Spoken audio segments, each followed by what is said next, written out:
Hey, if you're new here, welcome to the channel. My name is Matthew Gorham, and today we're gonna keep going on our land clearing.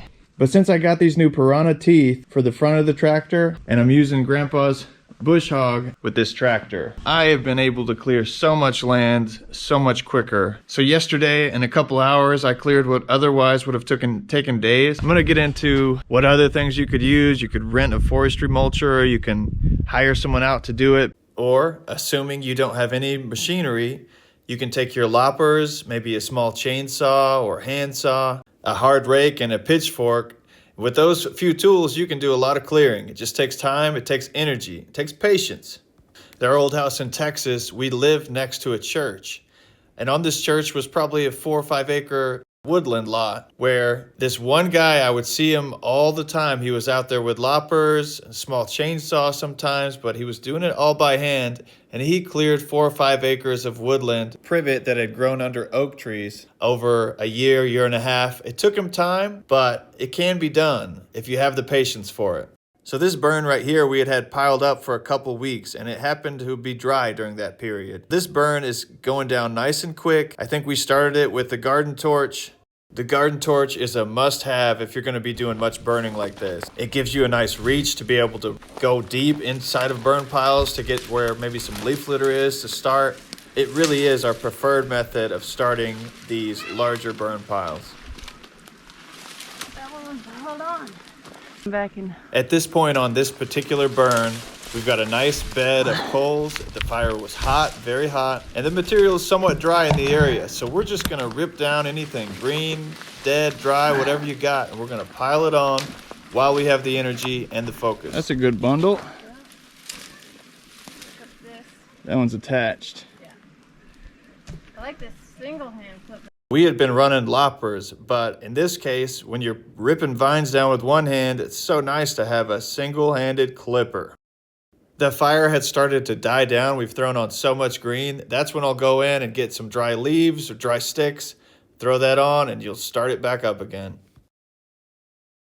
Doing this activity as a team makes it so much quicker.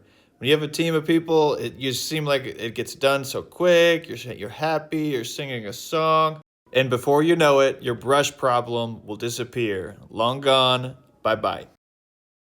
My second most preferred way to start a fire is with dryer lint and a Bic lighter. Y'all keep those on hand, your fires be running hot.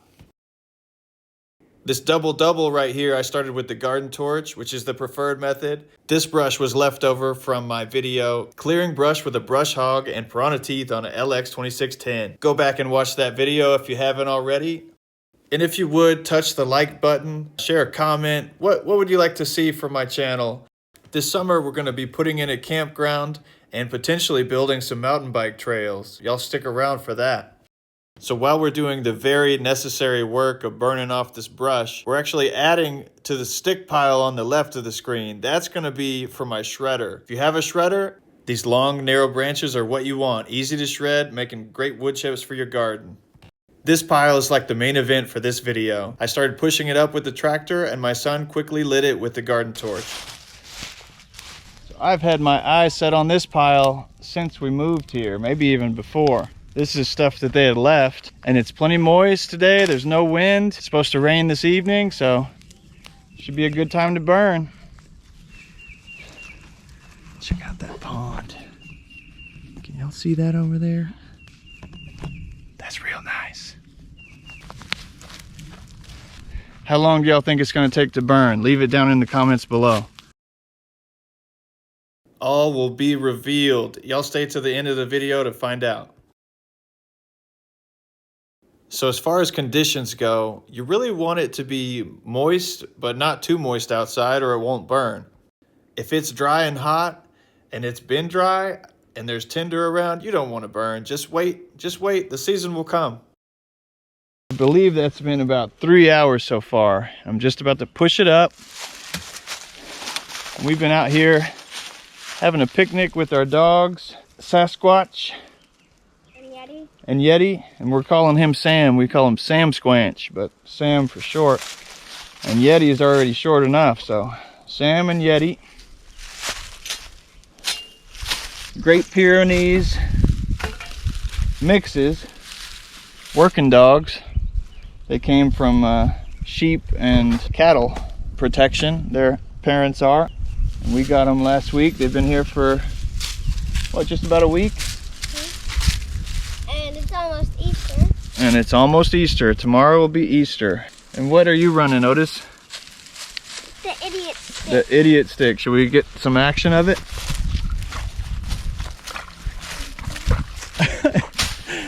Your boots are sloshing.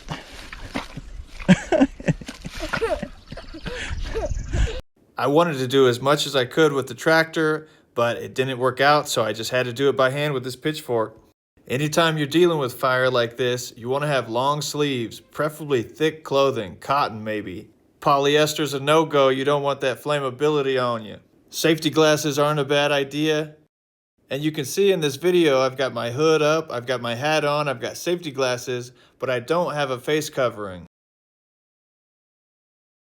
If you're going to be working the fire nice and tight like this, it's nice to have a face covering, one of those neck gaiter things. If the wind can't make up its mind, you just got to change sides.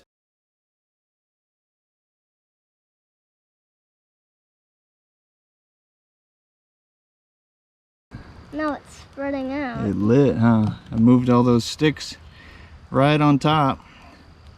So it'll burn. They were trapped in the hay, they wouldn't burn. Not enough air. But now it should burn down. I'm ready for a little break.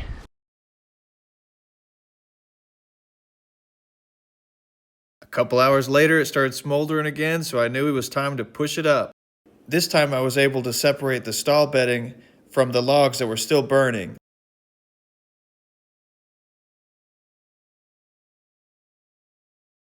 I think this late in the process, some of those logs that were buried were still wet, so I wanted to add some accelerant. So I got dry leaves and sticks from right nearby. So I just put this last little bit of accelerant on there, leaves and really dead dry sticks. Man, I didn't realize how much horse stall waste they had in there. That was what it mostly was, I think. It's too bad they mixed all that horse bedding with this treated lumber. There was all kinds of nasty stuff in there.